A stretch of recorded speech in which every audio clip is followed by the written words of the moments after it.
ഈ അവകാശവാദം എന്ന് പറയുന്നത് ഇന്നത്തെ ചാലക്കുടി, അന്നത്തെ മുകുന്ദപുരം സീറ്റ് തന്നു, തൃശ്ശൂർ തന്നു, പിന്നെയും തൃശ്ശൂർ തന്നു. ജയിക്കാൻ പറ്റാത്തത് ശ്രീമതി പത്മജയുടെ കഴിവുകേട് എന്ന് മുരളിയേട്ടൻ വരെ പറഞ്ഞില്ലേ?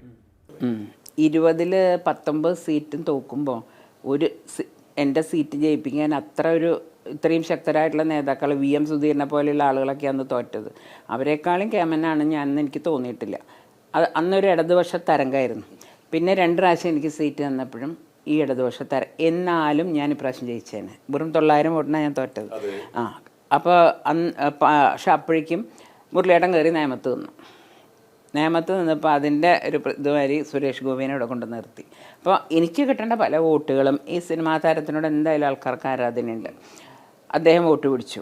എന്നാലും ഞാൻ ജയിച്ചേനെ കോൺഗ്രസ്സുകാർ ഒപ്പം നിന്നിരുന്നെങ്കിൽ. പക്ഷെ കോൺഗ്രസ്സുകാർ കാലു വാരിയത് ആലോചിക്കുമ്പോൾ ഉണ്ടല്ലോ, ഞാൻ ഒരു 20,000 വോട്ടിന് തോറ്റാലും പോരായിരുന്നു. ഞാൻ അത്ര മോശമായിരുന്നു.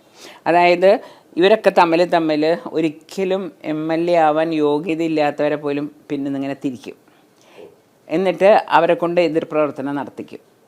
അങ്ങനത്തെ കളികളായിരുന്നു പ്രാവശ്യം മുഴുവൻ. പിന്നെ അവിടെ ഒരു വ്യക്തിയുണ്ട്, പേര് അതും ഞാൻ പറയുന്നില്ല, പിന്നെ എപ്പോഴും ഞാൻ പറയാം. അദ്ദേഹത്തിനും MLA ആക്കാൻ ഒരു വലിയ നേതാവ് അയാൾക്ക് വേണ്ടി പിടിക്കും. അയാൾക്ക് 2 കോർപ്പറേഷനിൽ നിന്ന് തോറ്റ കക്ഷിയാണ്. അപ്പോൾ അദ്ദേഹത്തിനെയും പിടിക്കുക, എന്നിട്ട് അയാളെ ഇറക്കി വിടുക. ഇവരൊന്നും എൻ്റെ വണ്ടി പോലും കയറ്റില്ല. ഇയാളുടെ കൂടെയുള്ളൊരു മണ്ഡലം, ആ ഒരു മണ്ഡലം ബസ്സിൻ്റെ അയാളുടെ കൂടെയുള്ളൂ. ആ മണ്ഡലം ബസ് എൻ്റെ വണ്ടി കയറാൻ കാല് പിടിച്ചിട്ട് 10 മിനിറ്റ് അയാൾ എൻ്റെ കൂടെ വണ്ടിയിൽ വന്നത്. അപ്പോഴേ എനിക്ക് കാലം വലിക്കണം മനസ്സിലായി. അല്ല, ഈ പിന്നിൽ നിന്ന് കുത്തിയെന്നും കഴിഞ്ഞ ദിവസം പറഞ്ഞു. ഇപ്പോഴും പക്ഷെ പറയുന്നില്ല ആരാ പിന്നിൽ നിന്ന് കുത്തിയതെന്ന്.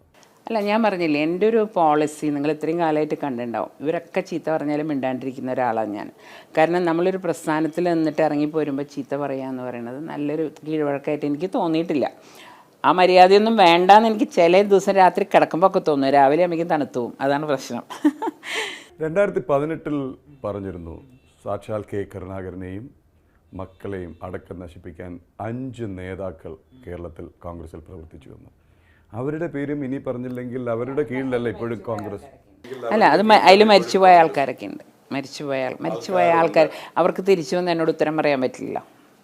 അതുകൊണ്ട് ഞാൻ പറയില്ല.